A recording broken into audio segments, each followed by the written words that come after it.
On today's show, Oklahoma City makes a statement in the battle of the MVP candidates. The Cavs beat the Milwaukee Bucks to push their winning streak to 14. We talk about every NBA game from Sunday in 30 minutes or less right here on Locked On NBA Game Night. When that final buzzer rings, you know it's time for Locked On NBA Game Night. All the post-game reactions to every game across the league, every single night, with insights only the hosts at Locked On can provide. It's the true NBA fans' one stop for all the action. Every game, every night. It's Locked On NBA Game Night. Tipping off now.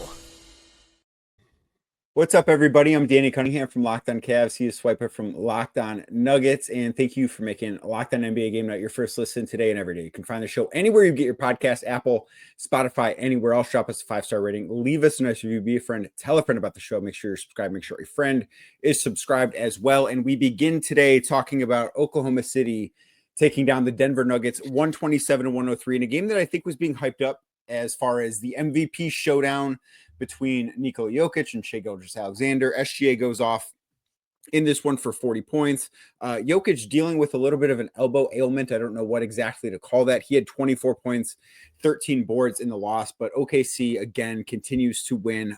They just continue to impress. And I feel like, and we'll talk about the Cavs and we'll talk maybe a little bit about what Boston did on Saturday night, but I just really feel like it's those three and everybody else. And this was kind of another statement of that. Yeah, I mean, it's unfortunate. I think for Denver side, I think, OKC, I think should be the favorite for the title. They haven't won one. They haven't earned anything in the playoffs, haven't sniffed the conference finals. They haven't sniffed finals. All that context to be applied. I still think that SGA is a deserved MVP winner. Obviously if he wins it, I think they have the best unit in the NBA, which is their defense. Their defense is able to go to a level that I don't think any offense in the NBA can go to. Now, their defense hasn't been great as of late, but I think they've shown that when they need to lock in for stretches, especially in a playoff setting, I think they will be able to. But today was just an impressive all-around win. SGA, honestly, he wasn't even having his best game for a lot of this game today. He started off the game, him and Jokić were going bar for bar. SGA, I think he had maybe 29 points on 28 shots going into the fourth quarter. So he was doing a lot of chucking, but he did it because the team around him needed him to do it.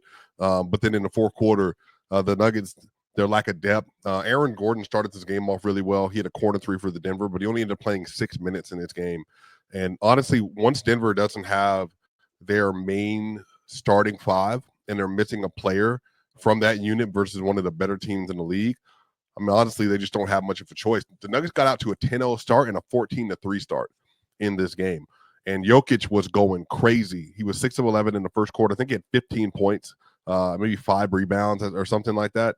But Joker was doing really well, but then Isaiah Hartenstein kind of grabbed Joker on a drive. Joker kind of fell backwards, and then he ends up hitting his elbow on the ground, and he was 4 of 12 for the rest of the game from that point and clearly looked bothered, missed 2 free throws because of it, and then he ended up splitting the free throws on that play that he got the foul call on. So, again, Jokić was clearly bothered by it, but some of this is the Nuggets just don't have the personnel because once the other team, they start really narrowing in on Jokić and Murray and now Porter. Porter had 24 and 15 in this game, and then Christian Brown played well.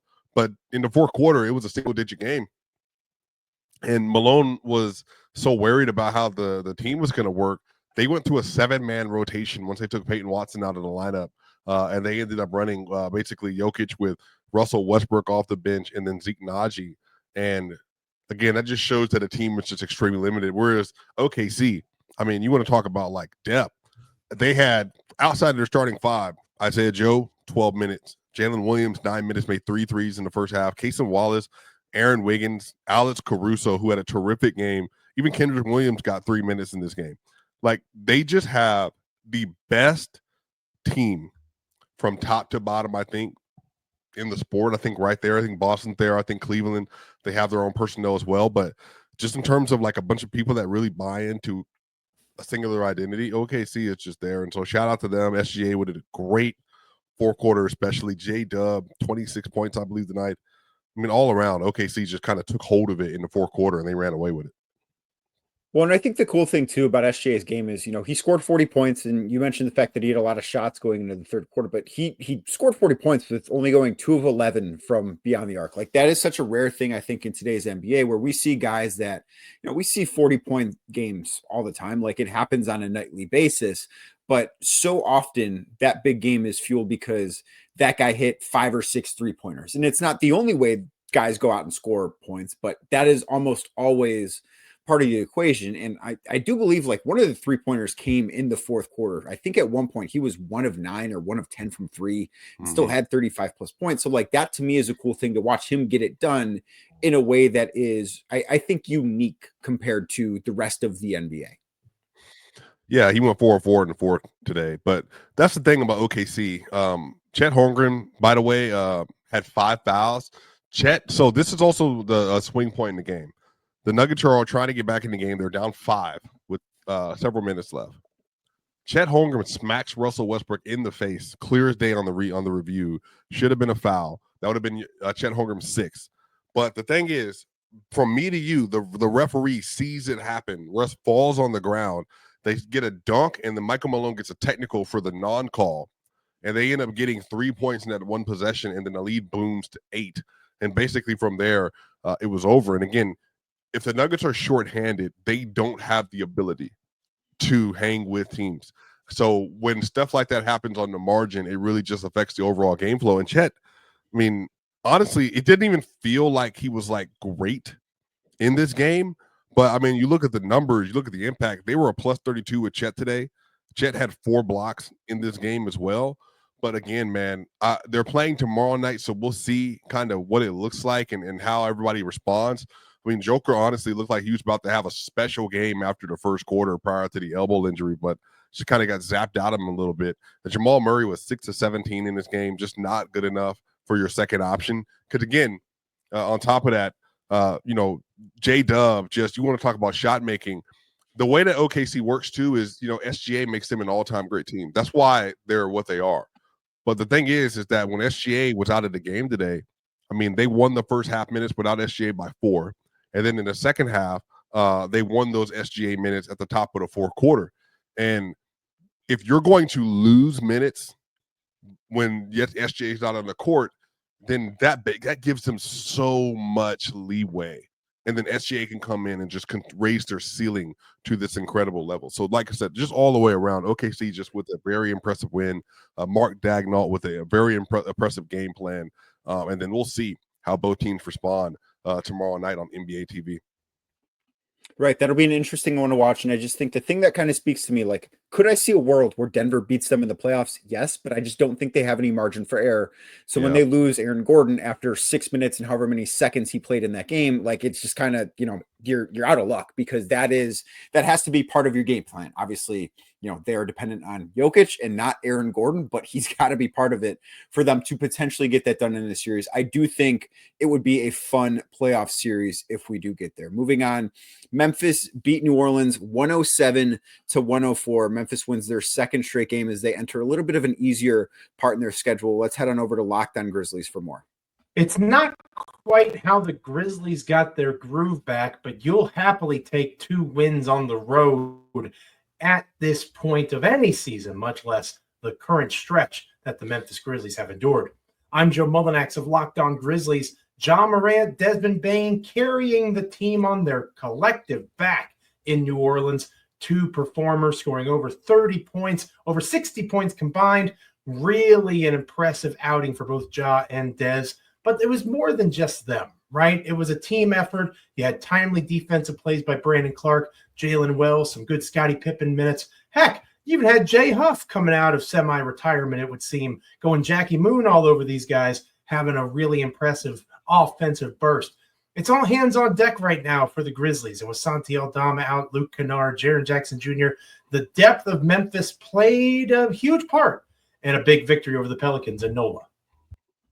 Well, that's one of those games where, and Memphis trailed, I believe, by as many as 14 in this one. That's one of the games like you win, but if you're a Grizzlies fan, I don't know that you feel any better about your team right now. No. I think the Grizzlies are in a very interesting predicament because you know what? Zion Williamson didn't play today.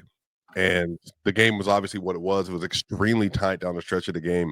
The Pelicans, shout out Willie Green, they have just been fighting all year. Despite all the injuries, despite all the stuff they've been dealing with, despite all the adversity they've gone through this year, you can credit them for continuing to show up and just to try to put out good performances. And Trey Murphy's taking a star leap this year, man. 27 points for Trey Murphy. He was only 2 of 9 from 3, 9 of 21 from the field. But again, he just has the type of game that you really feel like can translate the really good minutes for them in the future. And then Carlo Makovic, look, I'm not going to lie to you. I've seen him play several times now. He comes off the bench. That's a dude that I'm like,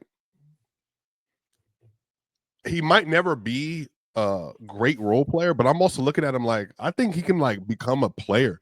He has a shot on him. Like, he has a nice form. He was 2 of 4 from 3 today. He's a big that gets a rebound. He has 13 points and 11 rebounds off the bench for the Pelicans. So they have some things on their roster despite all the stuff they're going through. But again, the Grizzlies, they get a win. They're trying to stay afloat to get to the 2 seed or 3 seed in the Western Conference. But I don't know. I truly don't know where they end up when the year finishes out.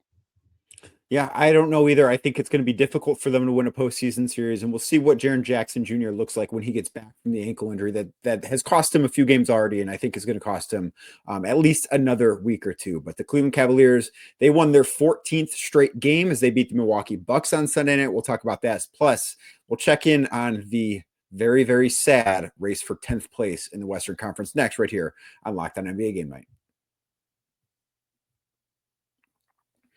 Today's show brought to you by DoorDash. NBA fans, get ready because they swoosh, you save. Thanks to Dash Pass. Every time a player drops 50 or more points in a game, you score a huge deal the very next day. It's simple. So when any player scores 50 or more in a game during the 2024-2025 NBA regular season, that's this regular season we're talking about right now, Dash Pass members get up to 50% off an order, up to $10 off the very next day from noon until midnight. So maybe you had to stay up late like we did, watching every single game, waiting for somebody to drop 50, which means you didn't get a chance to get your lunch together for work the next day. So what you have to do, choose DoorDash the very next day, have food delivered, and then you can save 50% up to $10 off. So sign up for Dash Pass and be ready to save. When any player scores 50 or more in a game, Dash Pass members get 50% off an order the next day, up to $10 off. Just use promo code NBA50, that is NBA50, from noon to midnight after a 50-point game on eligible orders at participating merchants. Must have an active Dash Pass account. Terms apply. Visit DoorDash to learn more. Thank you again for making Locked On NBA Game Night your first listen today and every day. You can find the show anywhere you get your podcast and on YouTube as well. And the Cleveland Cavaliers continued the longest winning streak in the NBA. It is up to 14 games now after they beat the Milwaukee Bucks 112-100. Darius Garland didn't play all that well in this game. He only had 13 points. Donovan Mitchell didn't play all that well in this game. He only had 15 points. Giannis and Dame combined for 52, and none of it mattered because the Cavs role players were so much better than the Bucks role players, and the Cavs played with an energy I don't think they have quite had since their game against Boston last week, and they're up to 14 in a row again for the second time this year. Yeah, it's a special team. I mean, really, that's the best way to describe it. Like, the fact that you can just get teams from your players who are primary scorers. Like, you get 15 from Mitch, you get 13 from Garland. I only had 5 assists today, 4 of 13. I mean, you get 8 of 28 from your 2 best offensive players, and yet you steamroll the Milwaukee Bucks. You only get 10 shots from Evan Mobley. Like, the Cleveland Cavaliers are just a very special team. We'll see what their ceiling is going to end up being this playoff. But if anything, I don't even want to focus on Cleveland. 14 straight wins, that's great. Love to see it.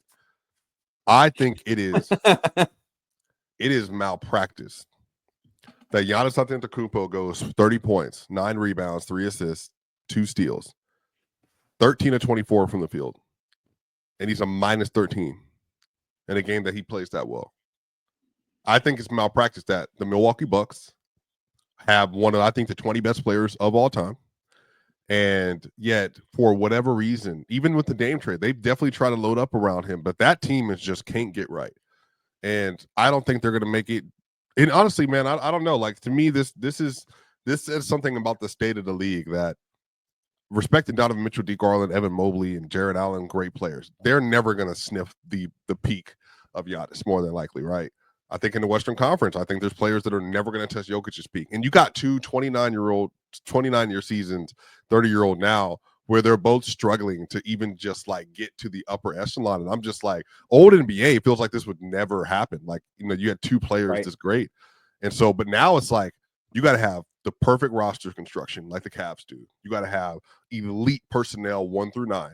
You got to have players that could do multiple things, guard at multiple levels, or you can score in multiple ways with the way Kenny Atkinson has kind of modernized this Cleveland Cavaliers offense.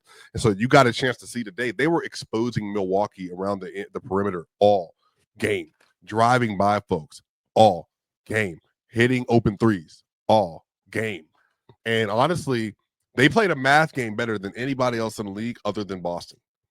And so I think that's just where the NBA is right now. And I think it's great for Cleveland. I think this is going to be this could be a special season for Cleveland. You could win your first non-Bron title ever, like that could happen. Right. It could maybe not, but it just could happen. But I mean, they're giving themselves a chance. Like they're in the conversation to do so. Sure. And they are the 8th team ever to win 54 of their first 64 games. 5 of the previous 7 won the title that year. The other 2 were the 73-9 Warriors in 2015-16 and the 2015-16 San Antonio Spurs, which is a team that nobody remembers because they lost in the second round to KD and the Thunders last year there. And that was the year the Cavs won the title. So like they are in historic company. And the thing watching this game, and you bring up a great point with Milwaukee not being able to defend on the perimeter. The Cavs went 19 of 47 from 3. It felt like they could have made 27 threes. Like the threes that they were missing, and from good shooters too. Like Darius Garland missed a couple that no one's within 10 feet of them. Like I just don't see how Milwaukee's going to be able to guard the Cavs if these two teams run into each other in the postseason. I'm not going to lie to you. And this is no disrespect. I think the Pacers will be a tougher matchup for Cleveland than the Bucks. I agree. Just by nature of how they Milwaukee is the best player in the East, but I don't see avenues for them to get to the conference finals because they either have to get up to 3rd, which with Jalen Brunson's injury, like that's not out of the question, but they're not beating Boston and they're not beating Cleveland either. Like there's just not a path for them. And it's sad to see, Giannis be as great as he is. And just the rest of the team around him is not where it needs to be to compete at that level. Well, again, that's not Cleveland's fault. And Cleveland, right. They went. This is funny because they went from 2 years ago, where I thought they were outright going to beat. They lost in the first round 2 years ago, right? They lost to New York. Round. Yeah, and I remember, Donovan Mitchell didn't have like quite the Donovan Mitchell playoff, right? And then you think about where you've gone from that point to now. You're like, we won 70 games in 2 seasons. You know what I mean? Like, that to me is one of the best turnarounds like in recent NBA history.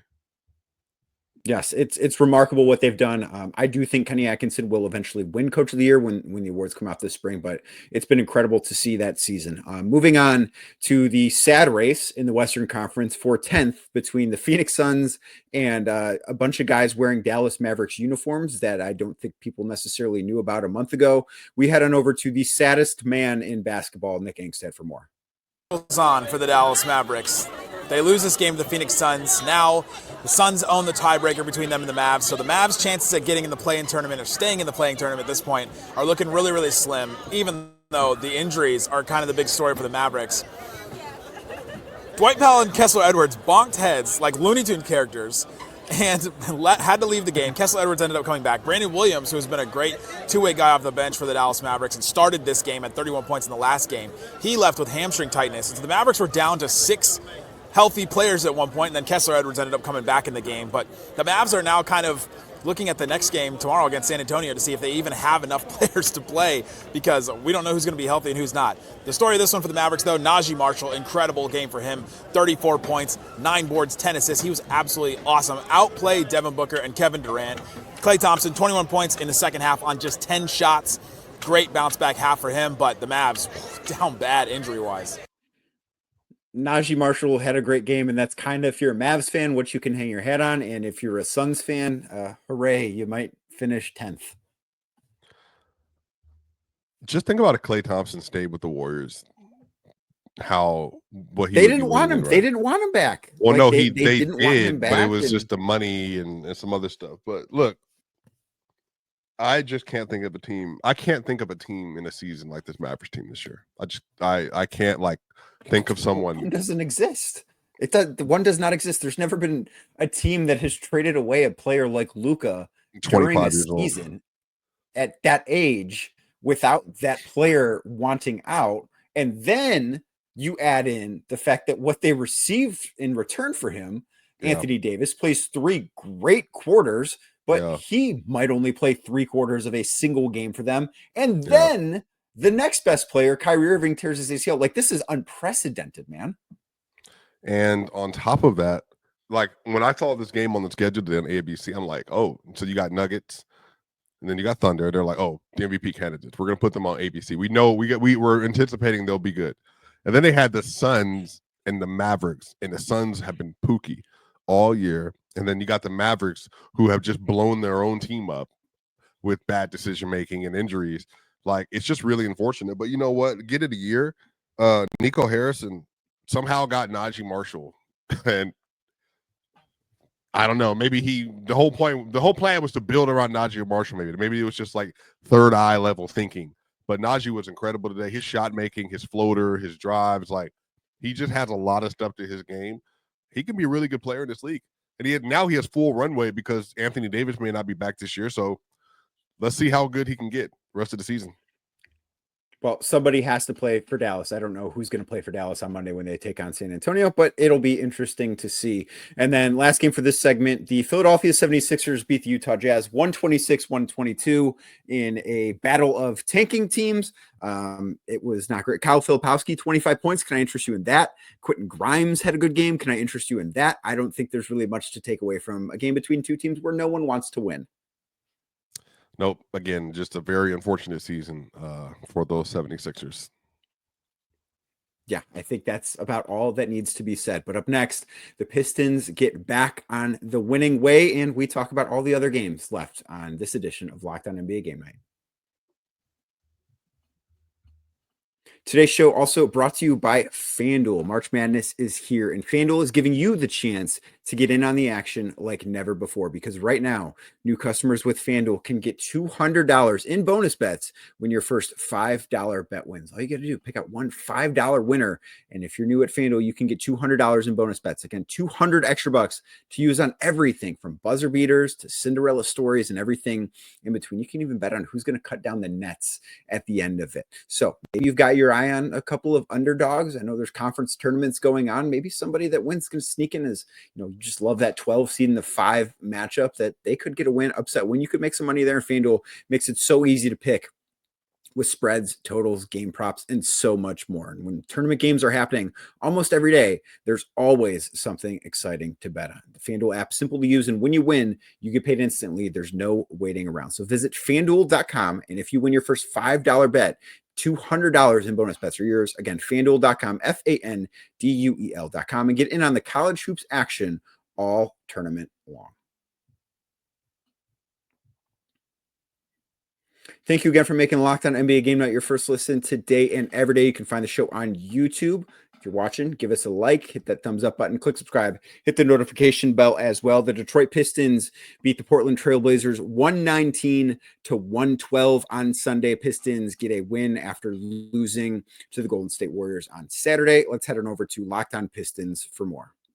That game got a little bit too close for liking. Definitely probably should have closed that out much earlier, but host of the Locked On Pistons podcast, Kuka Hill here. Again, this game got really close with the Portland Trailblazers. You did not expect this type of game to be close. The Pistons were up by 16 at one point in the third quarter, but Portland worked its way back all the way to a 4-point game and really had a chance, actually a 3-point game, and had multiple chances to tie the game with threes. They missed all of them, and then Cade came down, hit a bunch of clutch free throws to really close this game out. So the Pistons now get 36 wins. They are now a game behind the 4th seed, with the Washington Wizards now coming up on a back-to-back. Really good chance this week to try to catch up in the standings and really make up some ground if they really want to try to get to that home court advantage. This was a good game from Cade, another efficient game. Had too many turnovers, but another efficient game. Continues to be a really efficient scorer since the All-Star break, since the change of the new year. This is a really great game from Jalen Duren, who was absolutely fantastic. And I actually had to shout out a player on the other team in Portland. Anthony Simons, man, that shot making was pretty crazy. But Pistons win, good stuff. So to Ku's point, Detroit does have a chance, I think, to move up in the standings. He mentioned they're a game back of fourth, Milwaukee. The Bucks have the sixth toughest schedule in the NBA left. They have the toughest schedule in the Eastern Conference. Detroit doesn't. Can a move be made there? Can you see a world in which the JB Bickerstaff, Cade Cunningham-led Pistons get home court advantage in the first round? I mean, it's always possible. First, let me defend the Portland Trailblazers. People, I think, don't realize this, by the way. Since January 1st, Portland has the sixth best defense in the NBA. And they're good. I watched them in person last Sunday. They're good. I was impressed. And have the 14th highest net rating in the NBA since January 1st. They have basically been forming like a playoff team since January 1st. So they're going to have close games. They basically like were very close even with the OKC Thunder. Like, so this is just a good game. Like, the Pistons showed up. Cade Cunningham had a really good day. Ausar Thompson continues to have, like, I mean, honestly, like, just such an impactful defensive season this year. Tobias Harris, you want to talk about somebody kind of rewriting the narrative on their career. Tobias with 20 and 9 today, 9 of 13, super efficient, super smart, plays good defense. You get 18 and 12 from Jalen Duren. They just have some players that know what they're doing, that play professionally, and that I think really compliment Cade really well, and they showed that again tonight. So they definitely could get up to that point. I don't know. I don't really know. Like, the Pacers, the Bucks, the Pistons, I think that, I mean, I guess the Pistons, they could get up the home court and everything, but I don't know. Like, I truly don't know how it's going to end out for the rest of the year between those three teams. I don't think the Pistons are as good as either one of those teams, but they could in the regular season setting pass them. Right, and the Pistons play hard, and I think JB Bickerstaff does a lot of stuff in Detroit that, if you think back a few years ago, the year the Cavs made the play-in, this Detroit team looks a lot like the Cavs did a year before they acquired Donovan Mitchell. I think JB is doing a great job in Detroit. And just the fact that they went from winning 14 games last year to, after this win, they're 36 and 29. That's really, really impressive stuff. I think that he deserves a lot of credit for that. Elsewhere in the Western Conference, the Minnesota Timberwolves beat the San Antonio Spurs 141-124. Let's head on over to Locked On Wolves for more. Beat the San Antonio Spurs by 17 on Sunday night. I'm Ben Beacon, host of the daily Locked On Wolves podcast. This was a completely defensive optional affair. The Wolves put up 141 points on the Wemby-less Spurs, but they also gave up 124, allowing greater than 55% shooting to the Spurs in this game. But on the plus side, it was a well-rounded offensive attack for Minnesota. Ant only had to play 30 minutes. He sat the entire fourth quarter as the Wolves pulled away. They led by pretty much between like 7 and 12 points for the majority of the game, never really putting the Spurs away until the fourth quarter with Ant resting on the bench. Ant still had 25 on just 15 shots and an efficient performance across those 30 minutes.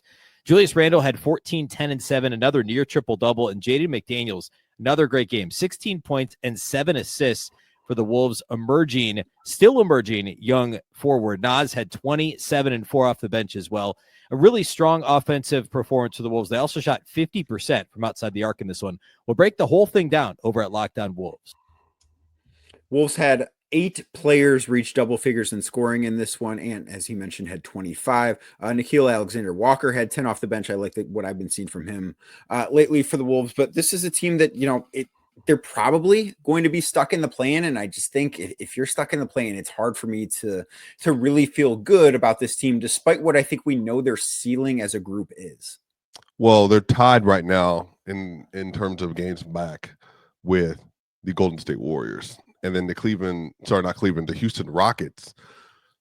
That's the one that I'm kind of curious about. They have a 3-game lead over the 6th seed, and we have about 18 games left or so maybe they don't have enough time, but you better believe, like, the Warriors and Wolves can keep winning. I think it's going to be the Rockets that are going to be the ones that people are going to be like, oh, like, this is going to get really tight down the stretch. And then on top of that, the Clippers are right there. They're only a game back. I think the Wolves are a lot better than people think. I think that when Rudy Gobert kind of gets reintegrated in this lineup, I think they're going to have a really high ceiling, and they could beat almost anybody in a playoff setting. But I think I'm higher than the consensus on the Wolves, and even if they were in the play-in, based on how this year has gone, I mean, if you told me that, like, they were still able to make a Western Conference Finals, I would be surprised, but I would say I think there's a path for them to do so, even though I'm not projecting them to do so. So I think here's the issue with Houston dropping down, having that lead, 1, and 2. They're in the midst of this is their upcoming schedule.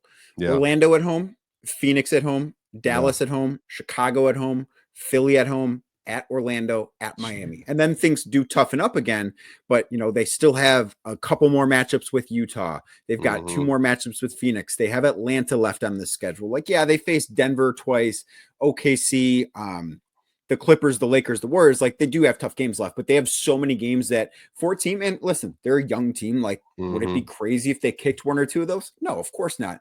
But they have a lot of games they should win left on that schedule. Yeah. Yeah, we'll see. We'll see if they do for sure. And then the last game of the night, the LA Clippers beat the Sacramento Kings 111-110 in overtime. This was a great game, back and forth. Fair. I believe the Kings were leading by as many as 7 in the final 3 minutes. Clippers staged a comeback. Yeah. Kawhi Leonard hit a buzzer beater with his left hand. It was hung up on the rim. Like, I've seen Kawhi Leonard hit a buzzer beater that just hung on the rim before. It reminded me of that just a little bit, but a really nice win for the Clippers in a day where Tyronn Lue did not coach this game because of a back injury, which is not something you hear every day. Yeah. But shout out, man. I think it was Byron Scott that actually took over, if I remember correctly. But it was just a great game, man. James Harden's shot making down the stretch was like incredible. He hit a contested step back 3 that was beautiful. And then Derrick Jones Jr. was hitting these floaters, was getting to the rim and finishing. And then James Harden had another nice layup finish. James Harden, 29 points and 11 assists, 10 and 19 from the field. That's a vintage James Harden game with 9 rebounds on top of that. Ivica Zubac, 22 points and 14 rebounds. Man, don't look now, man. I think Zoo can be a real problem in the playoff setting. We'll see if they can get there, obviously. Kawhi Leonard with 17, 7 and 19, still figuring things out. But again, incredible shot making from Harden and Kawhi Leonard to close out that game. Right. Harden hit a floater to tie the game at 97 with, I think, less than 30 seconds left in regulation. I mean, that was listen, he's one of the best ever at that shot, but that was by no means an easy shot. He got hit pretty good by Valanciunas, and it wasn't a foul. I'm glad that they didn't call it a foul. One of the big plays in this game was a 3-point foul that got overturned upon review. And I do think that Tyler Ford, the referee, got it right. And it was tough to see the whistle called in real time, but I'm glad that they did get it right. And ultimately, this just turned out to be a really great game between 2 teams fighting for playoff play-in positioning, and how things shake out at the bottom of the West.